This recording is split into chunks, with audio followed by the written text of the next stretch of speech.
So today I wanted to talk about the books that I got for Christmas. Even though Christmas is obviously now long gone, I'm still pretty excited by the pile of books that I have, and I just wanted to share them. So I'm just going to jump straight in with the first book that I got, which is this massive book, which is a poem for every night of the year.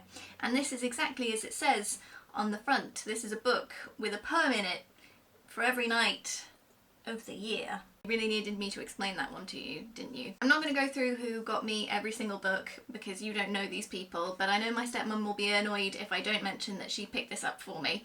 So my stepmom picked this up for me because she knows that I want to get more into poetry, and obviously this seems like a pretty good way. I will say, obviously we're almost in February now, so I've been reading January's poems, and there have already been quite a few repeated authors, or poets rather, which, like, I expected it to sort of be more evenly spread out through the book. So I don't know if you just get like a chunk of a poet's work at a time. Like I've already read 3 Robert Louis Stevenson poems. I didn't even know he had written poetry. So yeah, I wish it was a little bit more spread out than it has been so far, but I'm hoping that I find some poems and poets that I did not know about before throughout my year. And then sticking with poetry, I also got Vertigo and Ghost by Fiona Benson. This, I believe, although I'm not entirely sure, is a poetry collection kind of centred around mythology, or maybe more specifically Zeus. Yeah, I've literally just looked at the blurb for the first time. It's about Zeus and how he was really kind of a rapist, and I guess like the trauma that comes with that, but from these mythological figures, or perhaps it like relates it to real life. I'm not entirely sure, obviously I've not read it yet, but I just thought that that as a premise was very intriguing. I read a lot of myth retellings last year, a lot, so I feel like Greek myths are just in my psyche at the moment, and it's something that I'm interested in reading more about, especially in like different forms, so this one hopefully will be a good one. And then I also got some non-fiction, the first of which is HHHH, a lot of H's, by Laurent Binet, I'm going to go with. I'm not entirely sure if that's the correct pronunciation. I'm not very good at French sounding names, but we'll go with that. So this is about Operation Anthropoid. It's set during the Second World War. Obviously it's true events, and it was the attempted assassination of Heydrich, who was, I believe, the head of the Gestapo, and the sort of subsequent aftermath of that attempt. There's actually like, I think about 3 films that are all about this. I've seen one of them has Cillian Murphy in it, that's the one that I've seen, and it was a really fascinating film, but like clearly very Hollywoodized, so I'm really looking forward to actually reading the true events. Like if you're interested in the Second World War, like this whole thing is just really fascinating, so I can't wait to get into this one. And then another non-fiction book that I have is The Inconvenient Indian by Thomas King. Now this one I'm actually not entirely sure what it's about. I know obviously it's about Native Americans.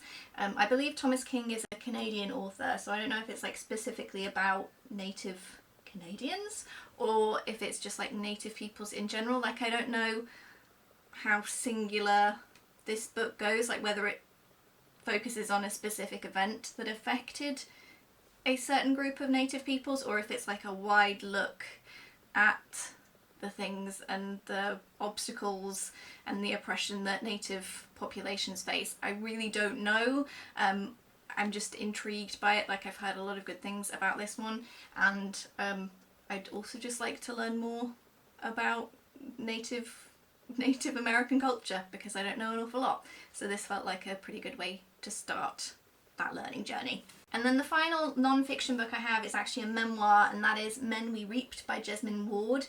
This is, obviously it's a memoir, but it specifically looks at, I think, was it a 4-year period? Yeah, a 4-year period wherein Jesmyn Ward's community lost 5 young black men through various means of death, and what their deaths, like how their deaths impacted both herself and her community. I believe it like obviously focuses very much on race and race relations in America.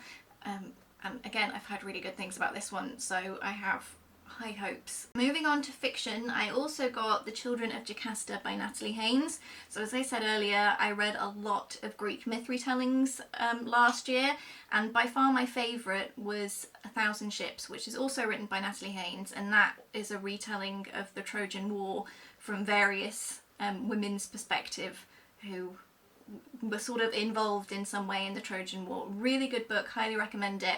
And when I found out that she had written another Greek myth retelling, I knew that I really wanted to read it because I just really liked her writing style. So this one is a retelling of Oedipus, but from the perspective of, and this is a spoiler for a centuries old play if you don't know anything about Oedipus, this follows the perspective of his mother slash wife, and maybe also their daughters. I'm not entirely sure. On the back it mentions Ismene, who was one of their daughters, the other being Antigone.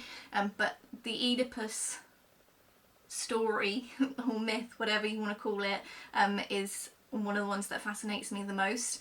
And so I'm really looking forward to reading something from the female perspectives of this myth. As I say, I know that I like her writing, so I have very high hopes for this one, and I really hope it doesn't disappoint. And then the next book I asked for without really knowing what it's about. I asked for it predominantly because I just really love the cover, which is not a reason to buy a book, but I just find this so visually appealing. And it's Iris Murdoch's The Sea, the Sea. I just love everything about this cover. Like, I just love the mix of these colours, and I don't know what this kind of like style of drawing would be called, but I really love it. Last year, I think it was last year, Vintage released different editions of Iris Murdoch's novels in this same style. They do this quite a lot with different authors and like genres, I guess. Like, they did it for the Brontes, they did it for Jane Austen, they've done it for Russian classics, they've done it for like Japanese classics. They've done it for like a whole host, and now it's Iris Murdoch's turn, if I can speak correctly. I have never read anything from her. I think The Sea is her most famous novel, but even from reading the blurb, like, I still can't work out what it's about. It's sort of one of those where it's not really clear, but I think it's about a man who maybe like lives in isolation. Yeah, he lives in hermit-like contemplation, but then he meets up with an old childhood flame, and then the blurb says, and this feels really vague, I don't understand this at all, that instead of learning to be good, he proceeds to demonstrate how very bad he can be. I don't know what that means, but it sounds intriguing, and this is just a really beautiful book, so I'm happy to have it. And then, seeing as I live in Wales, I haven't really read a lot of Welsh literature, or like really fully acquainted myself with like Wales as best as I can. So I also got How Green Was My Valley, and I'm going to apologise to Welsh viewers for this. I'm going to try my best, but the double L's, they do catch me out.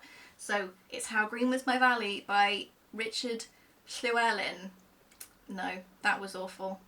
Like, I just can't do it. Like, I know how you're supposed to. It's supposed to be like, but I can't produce that much phlegm. But this is How Green Was My Valley, which is kind of like, I guess, a quintessentially Welsh novel. Like, it's set in, I think, the Welsh Valleys, certainly in South Wales, and follows a mining community. I don't really know more about it than that, other than it's just very Welsh.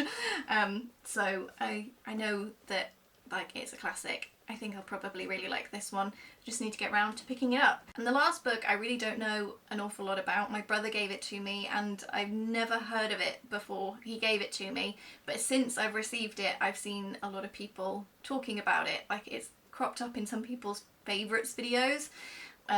So, like, I know a little bit more about it, but I still am kind of vague on, like, what it is actually about.